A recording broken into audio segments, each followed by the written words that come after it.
So, can you please explain the relationship or can you give the awareness between a common person and the police officers? கடந்த 35 வருடங்களுக்கு முன்னாடி காவல்துறை வந்து நம்மளோட கிராமத்துக்குள்ள கூடி அவங்க ஒரு டிவிஎஸ் எக்ஸல்ல வருவாங்க. அப்ப அன்னைக்கு அவங்க தெருவுக்குள்ள வரும் போலயே சின்ன வயசுல இருக்கும் போல காக்கி சட்டையை பார்த்தோன்னே போலீஸ் அடிச்சு கொண்டுருவாங்க, அடிப்போம் போலீஸ்னாலே அடிப்பாங்க, அவ்வளவுதான். அந்த மாதிரியா சோறு ஊட்டும் போலையும் சொல்லிக் கொடுக்கும் போலையும் காவல்துறையை பத்தி அன்னைக்கு பயமுறுத்தின இந்த ஒரு பயமா என்னன்னு தெரியல. அன்னைக்கு சின்ன வயசுல ஓடி ஒளிஞ்ச ஓட்டங்கள் தான் இன்னைக்கு வர 35 வருடங்கள் ஆனாலும் இன்னமும் நம்மள பல பேர் வந்து காவல்துறையை பார்த்து ஓடி ஒளிகிற நிலையில தானே நம்ம வாழ்ந்துகிட்டு இருக்கோம். இது எவ்வளவு பெரிய நாகரிக யுகத்திலையும் நாகரிக மாற்றத்திலையும் காவல்துறை உங்கள் நண்பன் என்று எத்தனை விழிப்புணர்வு கொடுத்து நம்மளா வாழ கத்துக்கிட்டாலும் வாழ பழகிக்கிட்டாலும் நம்மளோட வாழ்ந்து வந்தாலும் இன்னமும் அந்த 2 பேருக்கு நடுவுல உள்ள அந்த ஒரு பிணைப்பும் அந்த ஒரு இணக்கமும் இன்னமும் உணர்ந்து கொள்ள முடியாம தானே நாம தவிக்கிறோம். உணர்ந்து கொள்ள முடியாத நிலையில தானே நாம நிக்கிறோம். ஒரு சில வருடங்களுக்கு முன்னாடி தூத்துக்குடி தென் மாவட்டம் நினைக்கிறேன், தூத்துக்குடி மாவட்டமா இருந்தல தென் மாவட்டத்துல ஒரு நியூஸ்ல நான் பார்த்த விஷயம். ஒருத்தர் 2 வீலர்ல குடிச்சிட்டு அவன் வந்து வண்டி ஓட்டி வந்துகிட்டு இருக்கான். காவல்துறை நின்று செக் பண்றாங்க, போலீஸ் பிடிச்சா அடிப்பாங்க அப்படின்ற பயத்துல ஓடி தன்னை எறியாம போய் எங்கேயோ ஒரு ஆக்சிடென்ட் ஆகி அவன் செத்தான்ற அந்த கதையை வந்து நாம டிவியில நியூஸ்ல நம்ம பார்த்தோம். 35 வருடங்களுக்கு முன்னாடி காவல்துறையை பார்த்து ஓடி ஒளிஞ்ச அதே ஓட்டம் இன்னமும் 35 வருஷம் ஆயும் இன்னும் மாறல அப்படின்னா நம்ம எந்த விதத்துல நம்மளோட வாழ்க்கையை நகர்த்தி கொண்டு போய்கிட்டு இருக்கோம்ன்ற விஷயங்கள் வந்து நம்மளால வந்து உணர்ந்து கொள்ள முடியல. காவல்துறை அப்படின்னால லஞ்சம் வாங்குவாங்க. காவல்துறைனால ஒரு மிகப்பெரிய பிரளயத்துல வந்து எப்ப பார்த்தாலும் ஏதாவது பிரச்சனை. காவல்துறை பக்கத்துல போய் நிக்கிறதுக்கே வந்து ஒரு மாதிரியான ஒரு நிகழ்வு தான் நாம இன்னைக்கு பல இடங்கள்ல பார்த்துக்கிட்டு இருக்கோம். ஒரு பஸ் ஸ்டாப்ல நம்ம வந்து ஒரு காவல்துறை வந்து பஸ் ஏறதுக்காக ஒரு ஏட்டையா நின்றுகிட்டு இருக்காங்க. அப்ப அந்த பஸ் ஸ்டாப்ல நின்றுகிட்டு இருக்கும் போல மத்தவங்களும் முண்டி அடிச்சுதான் போய் நிக்கிறாங்க. சரி, அவரு வருஷம் ஃபுல்லா நின்றே தான் நான் டியூட்டி பாக்குறாரு. பஸ்ல ஏறின பின்னாடி சீட்ல கொஞ்சம் உட்கார்றதுக்கு இடம் கொடுப்போம்ன்றத பத்தி நாம என்னைக்கா யோசிச்சு பார்த்திருப்போமா? 1/4 மணி நேரம் நாம நின்றுட்டு டிராவல் பண்ற அந்த டிராவல்ல கூட விட்டு கொடுக்க முடியாம நாம அவரை நிக்க வச்சுட்டு நாம நிக்கிறோம் இல்லையா?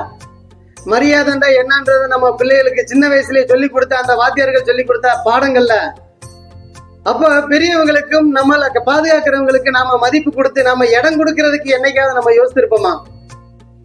நிறைய இடங்கள்ல இன்னைக்கும் பாத்தீங்கன்னா பஸ்ல டிராவல் பண்ணும் போல இதே மாதிரிதான்.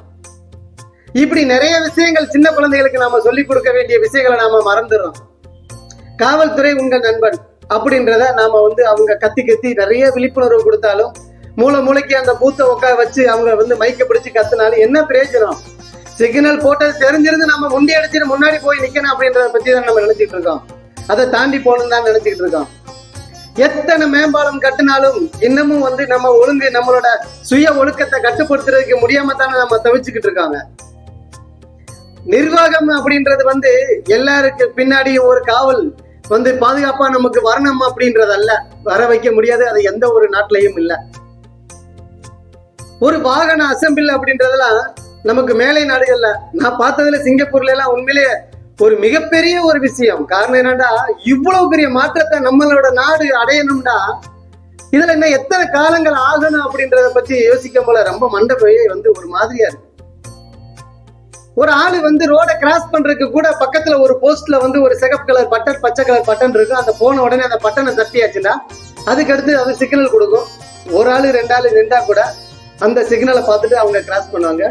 எவ்வளவு நேரமானாலும் நின்று அந்த பாதைகள்ல ஒழுங்குபடுத்தி அதை வந்து இவங்க வந்து கையாளுற அந்த ஒரு யுக்தி தான் நல்ல அருமையான கலாச்சாரத்தை நமக்கு இன்னைக்கு பல நாடுகள் வியந்து பார்க்கிற நிலையில வந்து நிக்குது.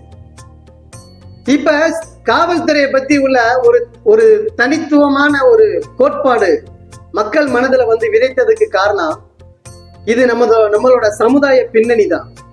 சமுதாய பின்னணின்றது வந்து எந்த மாதிரியாண்டா, நான் இப்பவும் இதுலயும் நான் சொல்றேன், கலைத்துறையினால மட்டும்தான் காவல்துறையை பற்றி தவறான ஒரு கோட்பாடுகள்ல வந்து இன்னமும் சித்தரிக்கப்படுகிறது. 5 வருடம் ஆட்சி நடத்துற அரசியல்வாதிகளை கூட தூக்கி கம்பீரமா வச்சு போற்றப்படுற நிலையில காட்டும் போல அவங்களோட வாழ்நாள் முழுவதும் 30 வருடம் 60 வருடம் அவங்க அந்த வேலையை வந்து அவங்க செய்யறதுக்குரிய அந்த அதிகார ஸ்தானத்துல நிற்கும் போல அவங்க லஞ்சம் வாங்குற மாதிரியாவும், ஒரு பெண்ணை வந்து பாதுகாப்பா வந்து அடைக்கலமா வைக்க வேண்டிய இடத்துல அவங்களே வந்து மிகப்பெரிய அளவுல வந்து கேள்விக்குறியான ஒரு சூழலை உருவாக்குற மாதிரியாவும், அப்ப பணத்திற்காக எதை வேணாலும் ஒரு காவல்துறை செய்யும் அப்படின்ற அந்த ஒரு கேளிக்கை சித்திரத்தை நமக்குள்ள ஒவ்வொரு சினிமாக்களையும் அதை விதைச்சுக்கிட்டு இருக்கிறதுனாலதான் இன்னைக்கு எல்லாரும் மத்தியிலையும் வந்து காவல்துறை அப்படின்னாலே கண்டிப்பான முறையில ஒரு தவறான கண்ணோட்டத்துல வந்து நிக்குது. எனக்கு தெரிஞ்ச ஒரு காவல்துறை அதிகாரி ரொம்ப அருமையான ஆளு. அவர் ஏட்டையாவா இருந்தாரு, இப்ப வந்து அந்த ப்ரொமோஷன் எஸ்ஐயா மாறி இருக்காரு. அவரு வந்து பொருளாதாரத்துல ரொம்ப ஜென்டில்மேன், ரொம்ப அருமையான ஆளு. ஆனா அவரெல்லாம் லஞ்சம் வாங்குவாரு, மத்தபடி பணத்தாசை பிடிச்சவன்ற வார்த்தையெல்லாம் அவர் கேள்விப்பட்டதே இல்லை அவர்கிட்ட. அப்படியாப்பட்ட மனிதன் அவரோட பிள்ளையை கட்டி கொடுக்கறதுக்கு 5 பைசா வட்டிக்கு வாங்கி அந்த பிள்ளையை கட்டி கொடுக்கறதுக்கு படாத பாடுபட்டு தன்னோட வேலையை கூட நமக்கு அவர் செவ்வனை செய்ய முடியாம அதை விட்டு வெளியே வந்த ஆட்கள் அதுல ஒருத்தர் தான். ஏன்னா இந்த மாதிரி நிறைய பேர் வந்து தன்னோட வாழ்க்கையில வந்து மிகப்பெரிய அளவுல கஷ்டமும் வேதனைகளோட, ஏன்னா நல்ல நாள் அன்னைக்கு ஃபுல்லா அவங்களுக்கு வேலை டியூட்டி. எந்த ஒரு பேரிடர் பிரச்சனையா இருந்தாலும், இந்த ஊர்ல எந்த ஒரு கலகம் வந்தாலும் எல்லாரும் வீட்டுக்குள்ள ஓடி ஒளிஞ்சு மனைவி பிள்ளைகளோட வாழ்ந்துகிட்டு இருக்கும் போல இவங்க மட்டும் வீதியில இறங்கி பாதுகாப்புக்காக ஓடுவாங்க. அந்த உணர்வுகளுக்கு நாம எந்த மாதிரியான மதிப்பு கொடுக்க நம்ம கத்துக்கிட்டோம்.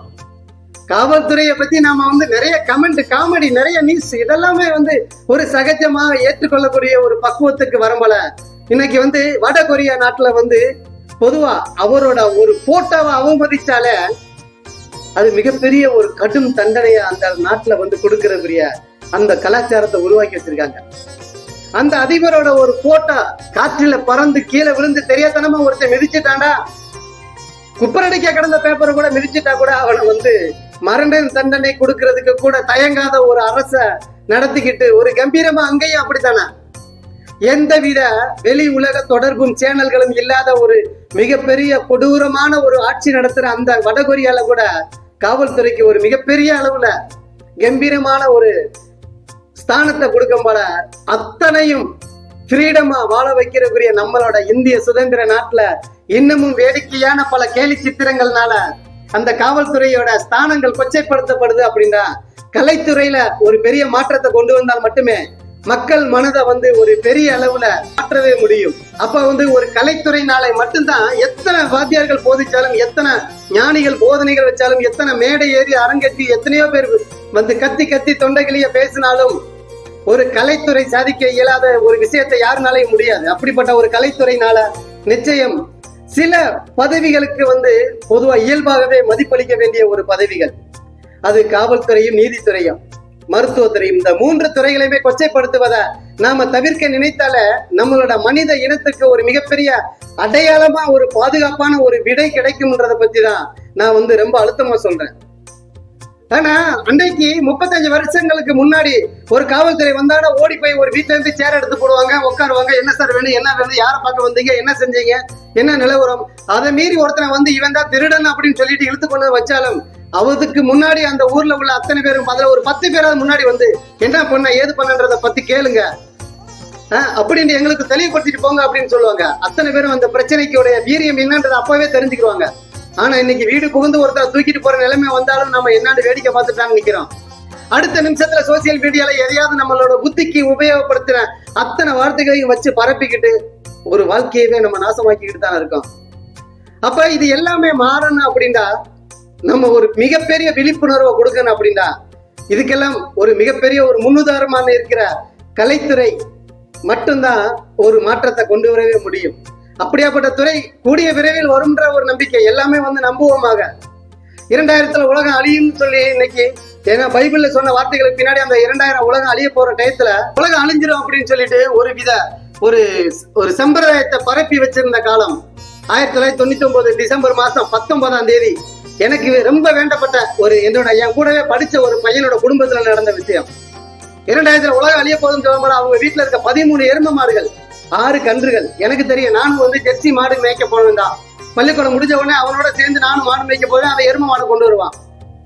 அப்ப உலகம் அழிய போதுன்ற அந்த விவரம் தெரிஞ்ச உடனே என்ன ஆச்சு அப்படின்னா, எப்படி உலகம் அழிஞ்சிடும் அப்படின்னு சொல்லிட்டு இருக்க மாடுகளை ஃபுல்லா வந்த விலைக்கு வித்து நல்லா கண்டது கடியெல்லாம் வாங்கி தின்னு அவன் அந்த குடும்பமே வந்து தின்னு கெட்டான் குடும்பம்ன்ற மாதிரி ஆயிப்போச்சு.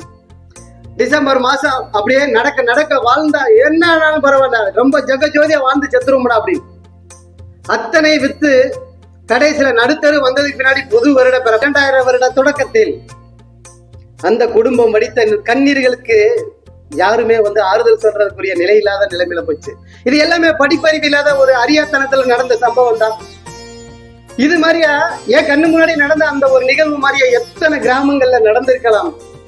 போதனைகளையும் அந்த ஒரு வாக்குகளும் மிகப்பெரிய அளவுல பிரகடனப்படுத்தும் போல யாராவது ஒரு ஆளோட செவித்திறனுக்கு அது தவறா தெரியும் போல மிகப்பெரிய ஒரு குடும்ப பின்னணியில ஒரு மிகப்பெரிய சீரழிவை சந்திப்பாங்க அப்படின்றத உணர்ந்து இன்னைக்கு நிறைய மீடியாக்கள் வந்து அதை செயல்படுறதும் இல்லை.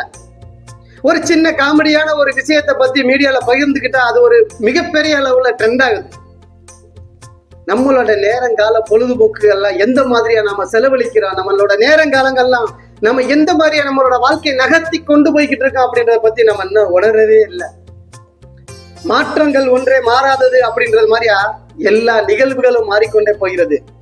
மாற வேண்டிய சில சம்பிரதாயங்களும் மாற வேண்டிய சில முரண்பாடான விஷயங்களும் இன்று வரை மாறாமல் போனதற்கு காரணம் மனிதனோட அந்த ஒரு பிடிப்பில்லா கொள்கைகள் மட்டும்தான். அத்தனைக்காகவும் நம்ம வீதியில இறங்கி போராடுறோம், அத்தனைக்காகவும் நாம வந்து கத்தி தொண்டைகளையே நம்ம கத்துறோம், அத்தனைக்காகவும் நாம வந்து கண்ணீர் வடிக்கிறோம். இருந்தும் என்ன பயன்? மாற்றத்தை நோக்கி நாம எதை நோக்கி போய்கிட்டு இருக்க? மாற்றத்தின் விடை என்ன? மாற்றத்தின் வழி என்ன? விழிப்புணர்வு. நாம வந்து செய்ய தவறிட்டா நம்மளோட குழந்தைகளுக்காவது அதை சொல்லிக் கொடுப்போம்ன்றதை கூறிக்கொண்டு விடைபெறுகிறேன். நன்றி, வணக்கம்.